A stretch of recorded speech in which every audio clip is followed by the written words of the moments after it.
Imagine holding in your hand a small, dark coin.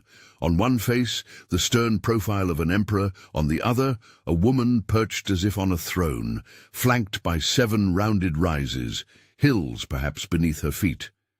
Her posture is regal, almost casual, yet the image carries a tension, power and seduction captured in bronze. For a first-century eye, that picture spoke in shorthand, a city personified, an empire embodied. What if that image is the lens John used when he wrote of a woman sitting on 7 mountains, draped in purple and scarlet, holding a goblet brimful of blood? Who is the Great Harlot of John's vision, and why would naming her be dangerous enough to cost a follower their life? John of Patmos wrote into a world where coded language was often the safest means of speech. To read Revelation as mere fantasy is to miss the acute reality behind its symbols. This is invective and consolation written under pressure. The book begins with exile, an island of wind and salt where a man once called the elder communes with visions that lift the veil on cosmic conflict. The genre itself, apocalyptic, works by unveiling and concealing at the same time. It reveals truth through nightmare images. It hides that truth in a puzzle so that those who must act dangerously could still be fed courage without handing their enemies a clear warrant for retaliation.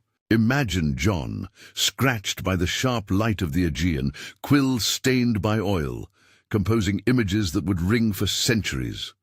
A woman clothed in purple and scarlet, heavy with gold and jewels, holding a golden cup filled with abominations and the blood of the saints. A beast of brutal shape, scarlet in its fury, which the woman rides, 7 heads and 10 horns, an inscription declaring this spectacle a mystery, the very term the genre uses to wrap meaning in a veil. Then John does something deliberate. He gives a geographic pointer. She is seated on 7 mountains. For readers in the Roman world, 7 hills was not a poetic flourish. It read like an address, Urb Septicolis, the city of 7 hills, Rome. Pause with that. A geographic pin dropped within a symbolic tableau. For a persecuted community, naming Rome directly might invite imperial reprisal. To everyone literate in the imagery of empire, the 7 hills phrase could function as a wink and a citation all at once. John does not merely describe wickedness in the abstract. He points to a concrete locus of power and persecution. That fact shapes how we weigh the evidence. If you're intrigued by close historical Bible study, consider liking and subscribing. This exploration will unpack artifacts and texts side by side. To appreciate why the 7 mountains clue is so potent, we need to sketch the world in which John wrote. The Roman Empire in the 1st century was an empire of spectacle and sacred authority. Emperors could be celebrated with temples, statues, and coinage that presented them as benefactors or even divine patrons. Rome cultivated a civic religion that blurred politics and piety. To refuse the imperial cult was to risk the wrath of both state and neighbors.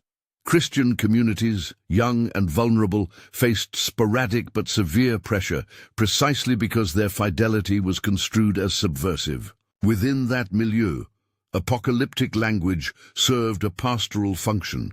It was simultaneously accusation and consolation. Accusation because it named the moral and spiritual culpability of the centers of power that persecuted the church. Consolation because it promised that those centers would not stand forever, that God would vindicate the martyrs, and that the final act belongs to the just God, not to Rome. Revelation's bookend images make that theological movement clear. The downfall of a towering, corrupt city, and the ascent of a luminous, marriage-like New Jerusalem. Turn now to Revelation 17 itself. The scene is cinematic. John is shown a woman, in the language of the vision, dressed in luxury, dazzling and conspicuous. Her cup, a golden vessel, overflows with abominations and the blood of those who bore witness to the faith. She sits upon a beast, a monstrous political entity whose heads and horns mark rulers and powers. On her forehead is a name, Mystery, Babylon the Great, the mother of prostitutes and abominations. Deek, then comes the phrase that arrests us. She sits on 7 mountains. Every clause of this portrait is weighted. Purple and scarlet connote imperial power and elite status in the Roman imagination.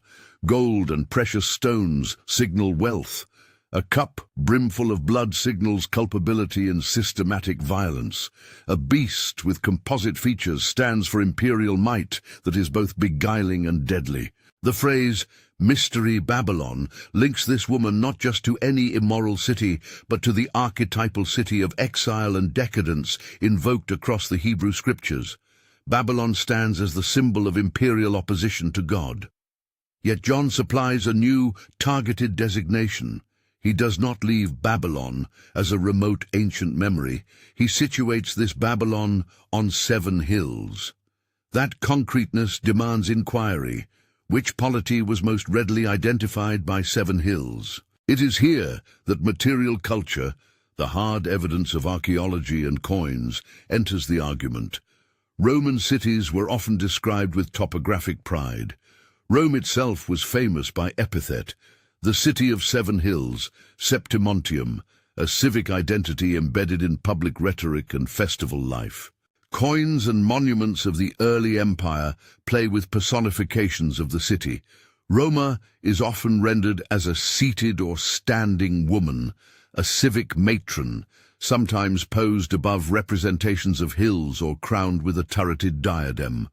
A number of imperial coins from the Flavian period, for example, depict the female personification of the city together with a stylized representation of the 7 hills, an image familiar enough to have spawned the association in popular understanding. Pieces like those live today in collections such as the British Museum, the National Roman Museum, and the Berlin Numismatic Cabinet, and they help us trace how urban identity circulated in the Roman imagination. The coin you pictured at the outset, a Flavian issue showing a woman with hills beneath her, makes the point visually and concretely: a woman as city, a city represented by 7 rises.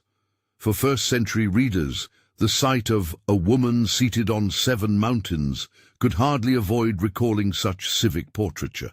It is not a mere coincidence of imagery, but a shared visual vocabulary in which cities and empires spoke. Yet we must tread carefully when moving from image to interpretation. Image speaks in metaphor. Metaphor invites multiple readings. To claim immediately that Rome and only Rome is meant would neglect how symbolic language functions, while to ignore the clear Roman resonances would ignore a powerful piece of evidence.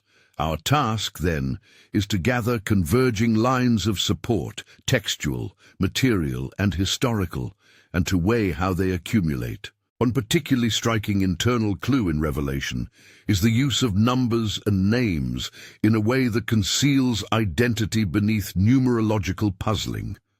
Antiquity loved numbers that bore names, a practice common in Jewish and Hellenistic circles, later called gematria, assigned numerical values to letters, allowing a name to be encoded as a number. Here Revelation provides not only an image of imperial location, but also a mysterious number, the number of the beast, 799. No, 666 is the familiar rendering in many manuscripts, though an important papyrus variant supplies a slightly smaller number, 616. The presence of 2 readings invites careful detective work. When some codices read 666 and a few read 616, is John pointing to a single individual whose name, rendered in Hebrew letters, can be summed to either figure depending on spelling? Many ancient and modern interpreters have argued that one likely referent is Nero Caesar, the notorious persecutor whose name, when transliterated into Hebrew characters and summed, yields 66 under one conventional spelling and 616 under a variant transliteration. The variant readings in the manuscript tradition thus become a plausible internal check on an identification. The number is not random, it bears the marks of naming by number. Gematria is methodological, not magical. It relies on the practice of letter numbers and on choices of spelling. Hebrew and Greek may render names differently. The presence or absence of an honorific or a particular letter can shift the sum. That very fluidity is part of the plausibility. In a multilingual empire, a name could register in multiple orthographies, and a coded number could still be decipherable to those in the know, while remaining opaque to hostile ears. When a text offers a number with variants, scholars cannot claim it proves definitively a single identification in isolation, but when the number coheres with other signals, geography, 7 hills, imagery, imperial luxury and violence, and historical context, persecutions under emperors like Nero and Domitian, the cumulative case strengthens. The text itself supplies a further chronological hint in the form of the 7 kings clause. 7 kings, 5 have fallen, 1 is, the other is yet to come. That sequence has been read in multiple ways, but it is plausibly read as a commentary on imperial succession, an attempt to locate the beast within a stream of rulers. Readers in the early church would have contemplated which imperial sequence made sense. Are these the Julio-Claudians, the Flavians, or some symbolic ordering that compresses dynastic history into a theological pattern? Different scholars have mapped the 7 kings in various ways, but crucially, the clause functions like a timestamp. It orients the vision in a succession of earthly rulers, which in turn helps anchor which empire is implicated. If we move from the pages of Revelation to the testimonies of those who read the book in antiquity, a pattern emerges. The earliest Christian interpreters, writers from the 2nd to the early 5th century, regularly interpreted Babylon as Rome. Irenaeus, in the late 2nd century, reads imperial forces into John's imagery. Tertullian and Hippolytus in the 3rd century make similar moves. Victorinus of Petau, who is among the earliest commentators explicitly on Revelation, names Rome rather plainly. Later, authors like Jerome and Augustine, writing in the 4th and 5th centuries, continue to read the text against the backdrop of Roman imperial realities. These are not random guesses, but an interpretive tradition formed in communities who had directly experienced Roman civic culture and its instruments of persecution. Their consensus is significant. It reflects how Revelation would have been heard by contemporaries and near-contemporaries who shared the same visual and political horizons that the coins and inscriptions reveal. To say that many early interpreters identified Babylon with Rome is not to insist that all textual difficulties evaporate. Patristic readers did not always iron out every symbolic wrinkle with precision. They read Revelation with pastoral aims, comfort for the persecuted, stern warnings to the compromised, and their interpretive lens sharpened the polemical edge of the text. But the recurring voice among these fathers, writing within a century or two of John, gives weight to the Roman hypothesis. It is one thing for a modern scholar to notice resemblances on a page. It is another for a tradition embedded in the same cultural world to affirm a reading. There are, however, complications and counterweights. The Roman claim is strong but not uncontested. Some details in the text resist an instantaneous one-to-one mapping. John weaves in metaphors that draw on older biblical motifs. Babylon from Isaiah and Jeremiah, the harlot figure from prophetic denunciation of Jerusalem, sometimes conflated with foreign powers. Ancient symbolism is elastic. It migrates and attaches. Thus, while the 7 hills phrase points us toward a real city, Babylon is also a theological category, an archetype of oppressive, idolatrous power that can manifest in multiple concrete forms across history. Moreover, the manuscript evidence for the numerical clue is a reminder of textual complexity. The variant that reads 616 is attested in a small but significant witness from early papyri, and such a variant invites us to ask why a copyist might alter a number or why the original author might have used an orthography that maps to either total. The variant does not invent the issue of gematria. It simply underscores that ancient texts circulate in less stable form than modern editions sometimes suggest. The prudence demanded by this uncertainty is part of the larger hermeneutical posture we must maintain, plausible inference rather than forced certainty. If the convergence of imagery, numismatic parallels, textual clues, and early patristic readings leans toward associating John's Babylon with Rome, specifically Rome as imperial persecutor, there remains the historical task of pinning down the likely moment of writing and the particular emperors who loom behind the symbols. Some interpreters favor Nero as the proximate model for the beast, given his notorious persecution of Christians and the gematria connection. Others situate John's composition closer to the reign of Domitian at the end of the 1st century, when imperial pressure on the church intensified again. Still others read the text as a more timeless portrayal of imperial hostility, less bound to a single reign than to the recurring pattern of emperors who crown themselves with divine pretensions. This is where the narrative of coins, names, and early interpreters begins to branch into the broad history of interpretation. For centuries, the dominant reading among those closest in time to John connected Babylon to Rome. But as the Church's institutional shape changed, especially after Constantine's conversion and the later ascent of papal power, interpretive priorities shifted. The way a community reads a text often follows its existential concerns. A church under imperial suspicion will see empire in John's harlot. A church that has become an institutional power may find the wicked city elsewhere. That is not to say earlier readings were naive or later ones deliberate misreadings. Rather, it is to observe how symbol and context dance together across centuries. At the heart of the disagreement lies a question both textual and theological. When John indicts Babylon, is he indicting a particular political entity, Rome the city and its imperial apparatus, or is he using Babylon as a more fluid symbol that can pick out different historical instantiations of oppressive, idolatrous power, including, in later centuries, the Roman Church itself as an institution? The evidence we have gathered so far, topographic pointers, numismatic parallels, internal numerological clues, and patristic testimony, places considerable weight on the first option.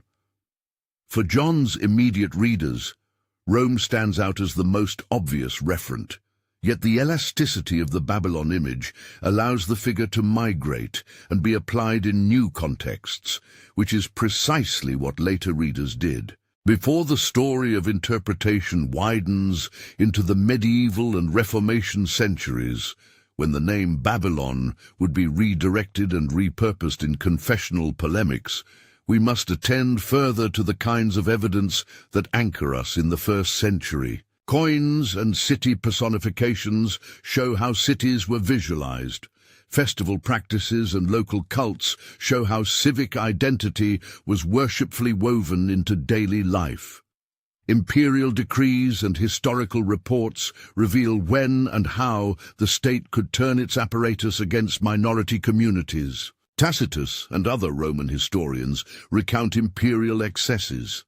Archaeological finds demonstrate the ubiquity of imperial iconography. Papyri and inscriptions sometimes preserve petitions and verdicts that flesh out the rhythms of persecution. Consider also the performative aspect of how John writes. Apocalypse is not a detached treatise. It is a sermon dressed as cosmic theatre. Its images are meant to be heard and to provoke a response: endurance for the persecuted, judgment for the abuser, separation for the faithful. The imperative, "come out of her," a call that will echo later in the book, functions as a pastoral directive. If Babylon is being held up as a seductive communal force that draws followers into compromise and violence, the remedy is not merely intellectual identification, but practical withdrawal, to abandon the patterns of alliance and participation that make one complicit with empire's violence. At this point in our journey, having moved from a single evocative coin image into the textual and material web that points toward Rome, we stand at a junction. The next steps will lead us into the reception history that follows. How did the early consensus solidify? How did medieval and Reformation concerns redirect the reading? And how have modern scholars navigated the tangle of manuscript variants, numismatic parallels, and theological priorities? The trail runs through the patristic affirmations that link John's Babylon to imperial Rome, but it also branches into the ways later communities appropriated the symbol for their own contexts. To follow those branches will require careful attention to how power and vulnerability, image and institution, survive and mutate across time. How, then, should we proceed to weigh the evidence?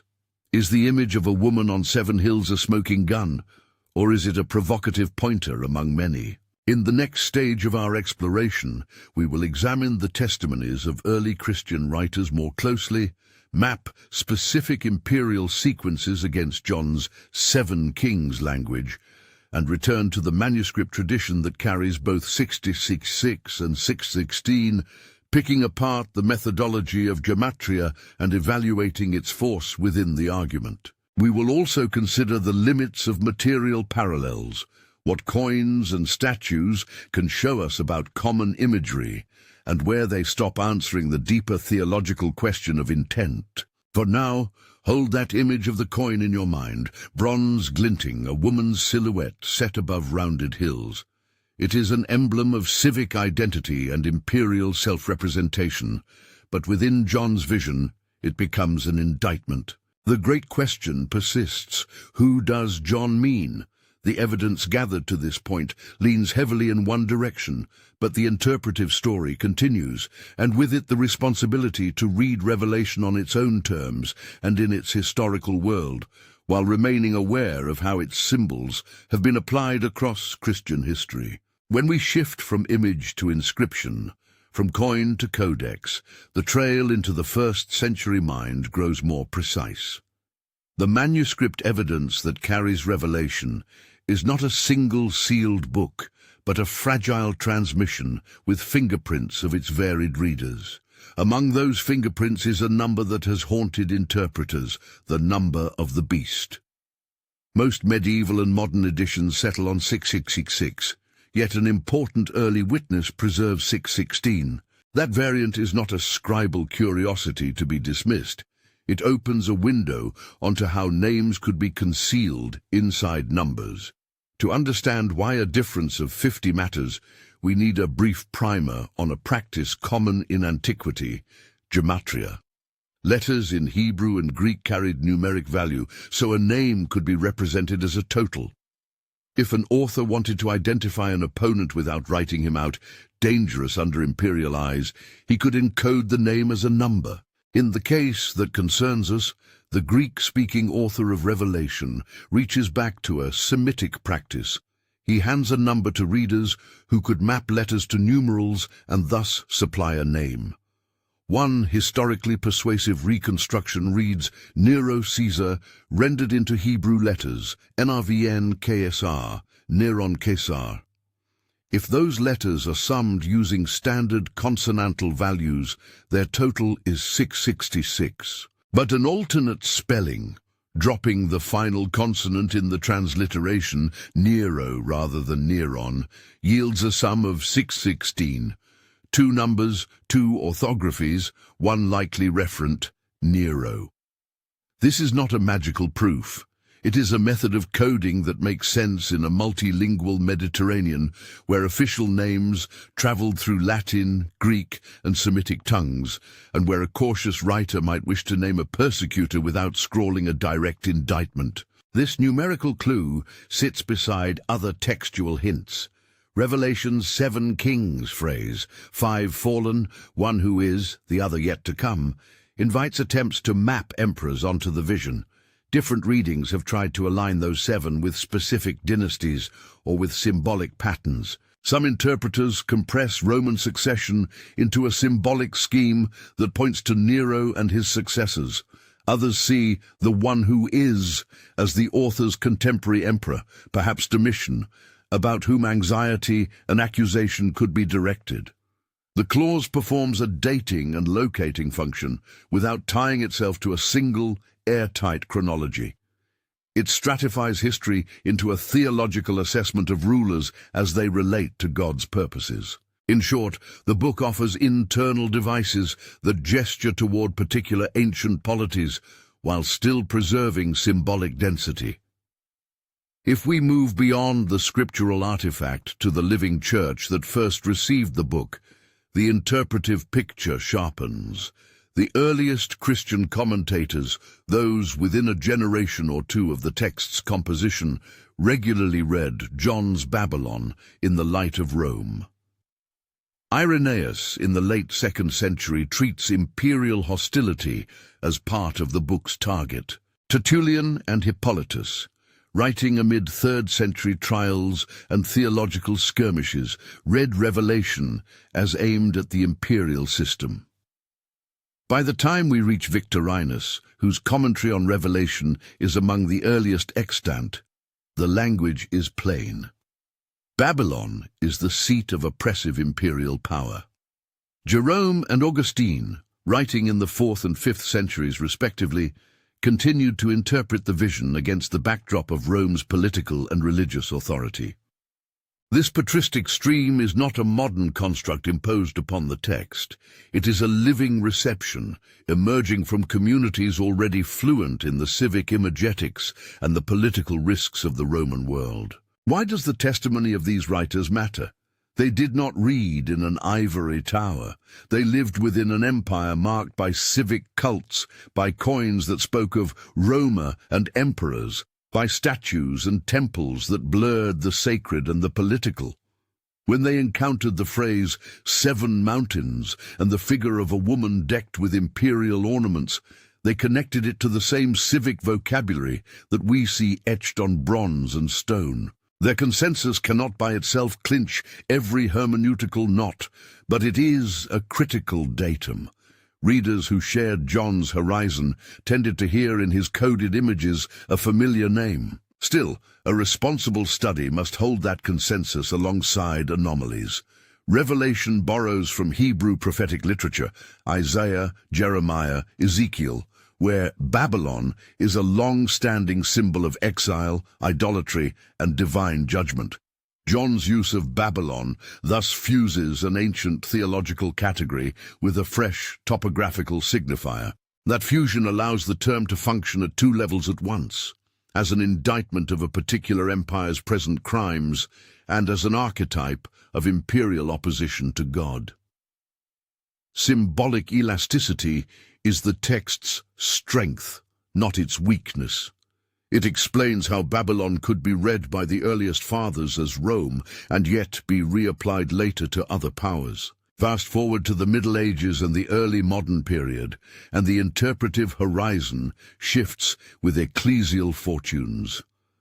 By the time Constantine's conversion remade Christianity's relation to the state, the Church in the West had become structurally entangled with imperial and later papal power.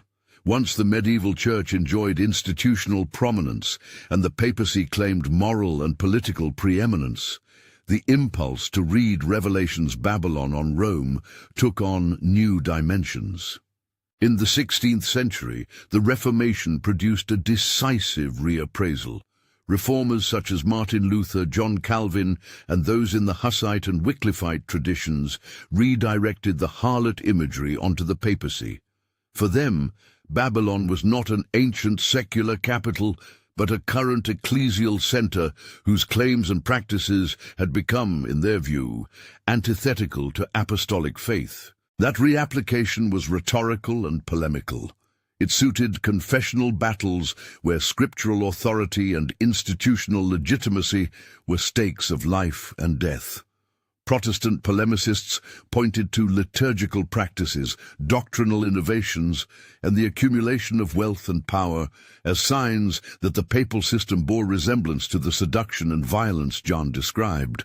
The reaction from Catholic scholars led, in part, to the articulating of alternative schemes that would displace this identification from contemporary Rome.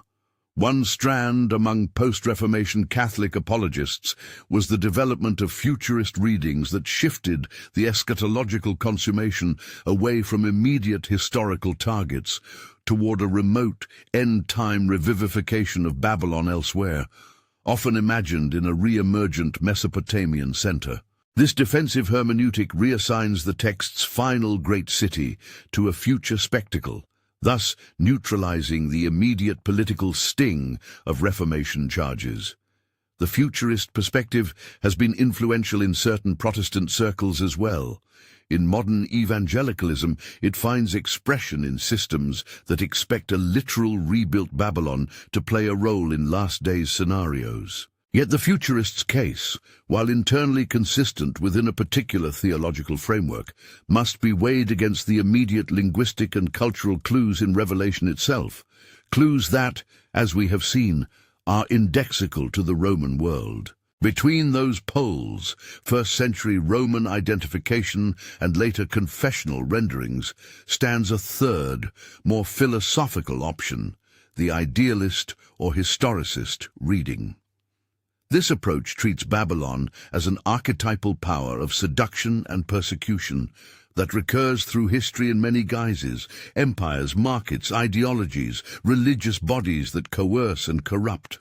The strength of this lens is its ethical breadth. It refuses to confine Revelation's warning to a single era, and it keeps the book's prophetic bite aimed at the heart of human systems that place power before justice. But its weakness is that it sometimes neglects the text's situatedness. It can render the book timeless at the cost of losing why certain details, 7 hills, imperial titles, particular numbers, would have had sharp meaning for John's original audience. How then do we weigh these readings against one another? Evidence accumulates in tiers: immediate textual markers, 7 mountains, imperial apparel, a cup of blood, and a beast with heads and horns, point decisively toward the civic and political through which early readers understood power. Material artifacts, coins and city personifications catalogued in collections like the British Museum, the National Roman Museum, and the Berlin Numismatic Cabinet confirm that the visual vocabulary was not idiosyncratic. Personified cities and renderings of hills were part of the Mediterranean semiotic field. Manuscript variants and the gematria practice give us plausible pathways by which John could consign a name to number without spelling it out. The patristic reception supplies an interpretive reflex shared by readers who inhabited the same imperial world. Taken together, these lines of evidence form a robust case that John's immediate target, the operant referent of the woman on 7 mountains, was Rome understood as the imperial persecutor. Yet the argument is not a final juridical sentence. The same text that indicts a concrete oppressor also fashions a theological symbol, which is precisely why later readers could and did apply the image to new situations.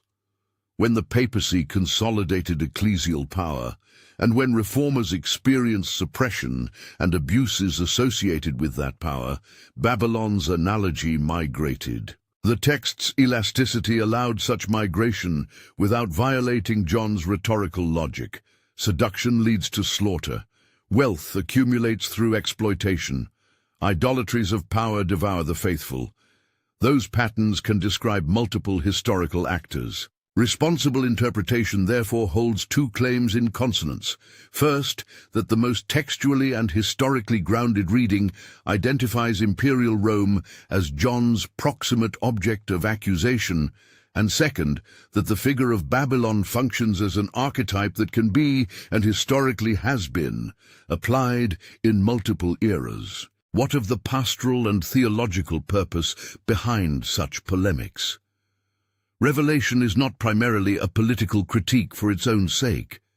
It is a pastoral manifesto for communities under pressure. The book aims to console and to summon. Its visions promise that the martyrs will not be forgotten, that the blood they shed will be avenged in the sense that God will enact justice, and that the violent pretensions of imperial power will not have the last word. The imperative, "Come out of her," is not a distant ritual purity test. It is a summons to disassociate from complicity, to refuse participation in economic and social networks that profited from persecution, and to preserve the integrity of witness. In practical terms, that call invites communities to break ties that normalize injustice. Whether that normalization appears in pagan alignment with the imperial cult in John's day, or in any modern iteration that trades faithfulness for security. When we apply John's pastoral charge to our present moment, prudence is required. The DNA of the text cautions against turning Revelation into a club for partisan demonizing, identifying systems of power, exposing complicity, and urging repentance are faithful tasks. Hurling calumny at contemporary religious institutions without careful exegesis and moral humility is not. The ethics drawn from Revelation are not the ethics of political retribution, but the ethics of prophetic separation and hopeful witness, abandonment of corrupt entanglements, solidarity with the oppressed, and unflagging testimony to a God who rights wrongs in the final act. The weight of the evidence, then, points us to Rome as John's immediate referent, an empire that paraded power and exacted violence from those who would not worship its image. The gematria and manuscript variants make Nero a particularly attractive candidate for the beast's numeric label. The Seven Hills phrase is a cultural locator. Coins and personifications show how cities were represented. Patristic readers from Irenaeus to Jerome hear in John a clear indictment of imperial Rome. But the vision is more than a local libel. It is a theological dramatization that transcends any single epoch. Babylon, as John's symbol, becomes a permanent theological discovery. Whenever a communal center fuses wealth, coercion, and idolatrous claims, the text's finger will point and its call to separation will ring. We close the circle at the book's own dramaturgy. Revelation does not stop with denunciation. The fall of Babylon, depicted in shattering images of merchants lamenting and kings wailing, is dramatized not to delight in chaos, but to announce the end of violence and the triumph of divine justice. That fall is paired near the book's close with the arrival of the New Jerusalem, a city of light, a bride adorned for her husband, where God dwells with the faithful. The contrast is stark and decisive. The prostitute city is devoured by power. The bride city is built by God. For readers then and now, the choice is posed plainly. Participate in the system that buys and sells the vulnerable, or join the community that lays down its life in service and hope. So who is the great harlot seated on 7 mountains? On the balance of textual reading, cultural imagery, numerical encoding, and the testimony of early Christian interpreters? The most persuasive answer for John's original audience is that the woman symbolizes imperial Rome, a city whose pomp and persecution made it the archetypal opponent of God's people in that age. Yet we must also allow John's symbol to do its work across history. Babylon names an enduring posture of domination and false worship that can afflict empires, markets, and religious institutions alike. Interpretation, therefore, remains both historically anchored and ethically expansive. What then is our practical takeaway?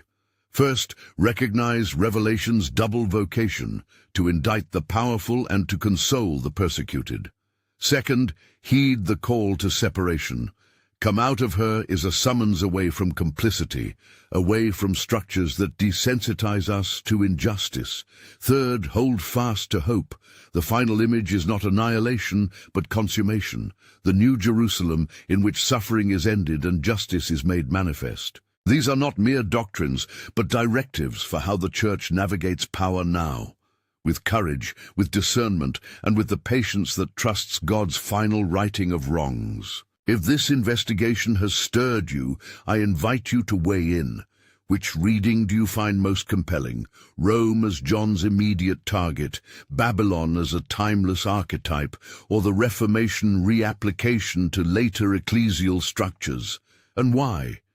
Share your reasons in the comments, and if you found this close, evidence-driven study helpful, pass it along to someone wrestling with revelation. The book asks us to see clearly, to decide faithfully, and to hope without flinching. In that spirit, let us keep the conversation going.